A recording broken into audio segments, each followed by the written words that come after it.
अस्सलातु वस्सलामु अलैका या सय्यदी या रसूल अल्लाह व अला आलिका व सहाबिका या हबीब अल्लाह। अस्सलामु अलैकुम। मैं हूँ आपका होस्ट डॉक्टर मोहम्मद अतीक इस्लाम। मैं आज आपको आल उमर साइंस एकेडमी की तरफ से ये बताऊँगा कि आप अपनी मेमोरी को कैसे इम्प्रूव कर सकते हैं, यानी कि अपनी जहनी सलाहियतों को कैसे बढ़ा सकते हैं। तो सबसे पहले नंबर पर आपको क्या काम करना चाहिए, ये कुछ पॉइंट्स लिखे हुए हैं, इनके ऊपर आपको अमल करना होगा। तो पहले नंबर पर पॉइंट आ जाता है फ़िज़िकल एक्सरसाइज, यानी आपको जिस्मानी एक्सरसाइज ज़रूर करनी चाहिए। यानी कि सुबह के टाइम फजर की नमाज के बाद रोज़ाना आपको एक्सरसाइज के लिए या तो आप वॉक कीजिए, यानी 1-2 किलोमीटर, और फिर आपको कोई हैवी एक्सरसाइज यानी बाजुओं को बाजू को हिलाना झुलाना चाहिए, यानी कि पुशअप वगैरह लगाने चाहिए। और दूसरे नंबर पर अनफ स्लीप होनी चाहिए। अनफ स्लीप क्या होती है कि 8 आवर की स्लीप होनी चाहिए। मैक्सिमम ड्यूरेशन जो होना चाहिए रात का होना चाहिए, और ओवर स्लीपिंग भी नहीं होनी चाहिए और लेस स्लीपिंग भी नहीं होनी चाहिए, यानी कि 8 घंटे से ज़्यादा भी नहीं सोना चाहिए।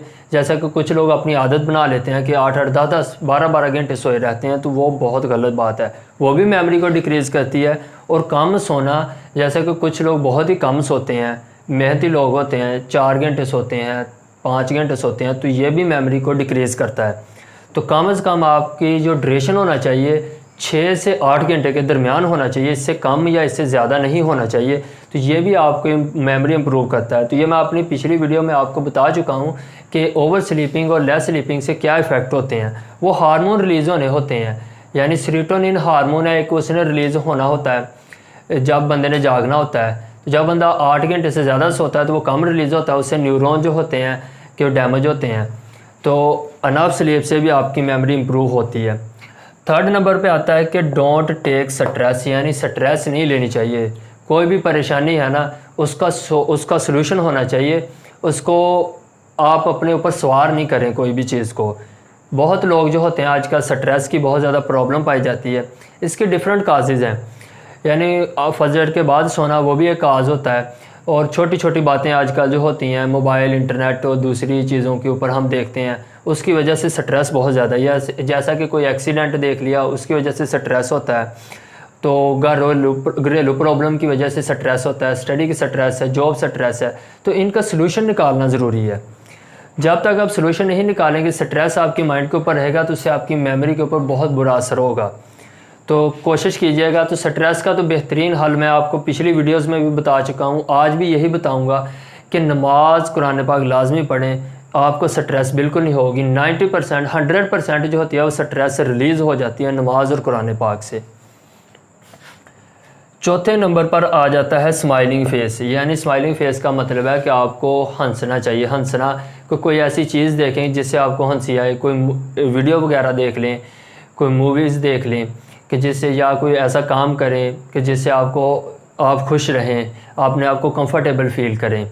तो खुश होने से भी क्या होता है कि आपके बॉडी में ब्लड के जो फ़्लो है वो रवानी होता है, यानी कि वो कहते हैं कि अगर बंदा 20 सेकंड तक हंस ले तो आपका दिल जो होता है वो सही तरीके से पंप करता है, जिसकी वजह से जो ब्लड होता है पूरी बॉडी में इक्वल जाता है, और माइंड को ब्लड की बहुत ज़्यादा ज़रूरत होती है। तो जितना ज़्यादा ब्लड माइंड को मिलेगा, ब्लड फ्लो होगा, उतनी ही ज़्यादा आप न्यूरॉन्स की नरिशमेंट होगी, यानी उनको खुराक वगैरह मिलेगी। तो क्या होगा कि आपकी मेमोरी इंप्रूव होगी।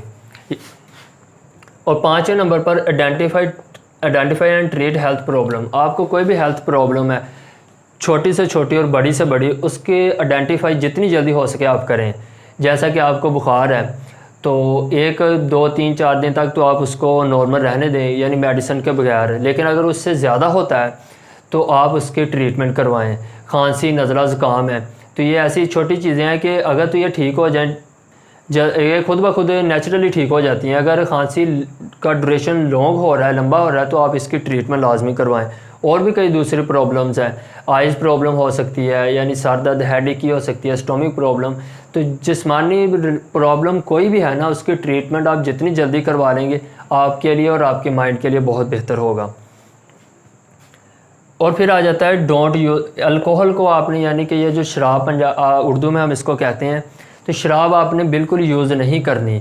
इसकी वजह है कि इस्लाम ने भी इसको हराम करा दिया है। और दूसरे नंबर पर शराब पीने से क्या होता है कि माइंड के ऊपर बहुत बुरा असर होता है। वैसे तो अल्कोहल के सर से लेकर पाँव तक बहुत बैड असरात हैं, लेकिन माइंड के ऊपर इसका बहुत बुरा असर है कि आपकी मेमोरी को ये बहुत ज़्यादा वीक करता है। तो अल्कोहल बिल्कुल यूज़ नहीं करनी है। इस्लाम ने भी इसको हराम करा दिया है।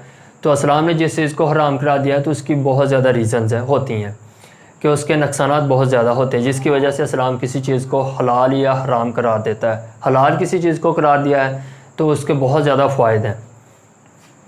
और फिर आ जाता है ट्रेन योर ब्रेन, यानी कि कोई ऐसी अपनी फेवरेट एक्टिविटीज़ करें जहां आपका माइंड फुल काम कर रहा हो। यानी कुछ लोग मोबाइल के ऊपर गेम खेलना बहुत पसंद करते हैं, तो उससे उनका माइंड जो होता है बहुत ज़्यादा काम कर रहा होता है। कुछ अपनी गेम्स होती हैं, फुटबॉल, क्रिकेट, हॉकी वगैरह। तो कोई भी आपकी फेवरेट एक्टिविटीज़ ज़रूर उसको आपने करना है, यानी फेवरेट गेम ज़रूर खेलनी है हर रोज़ एक दिन में। अगर आप फेवरेट गेम खेलेंगे तो आपका माइंड फ्रेश भी होगा और वो ट्रेन भी होगा, और फिर उसमें मेमोरी आप स्टोर कर सकते हैं। फिर एंड के ऊपर आ जाता है कि ईट ए ब्रेन बूस्टिंग डाइट, यानी कि माइंड को इन्हांस यानी इम्प्रूव करने वाली, यानी मेमोरी को इम्प्रूव करने वाली डाइट आपने इस्तेमाल करनी है। तो उसमें सबसे पहले ये नेचुरल वेजिटेबल्स आ जाती हैं, ग्रीन वेजिटेबल, बंद गोभी आ जाती है, पालक वगैरह आ जाती है।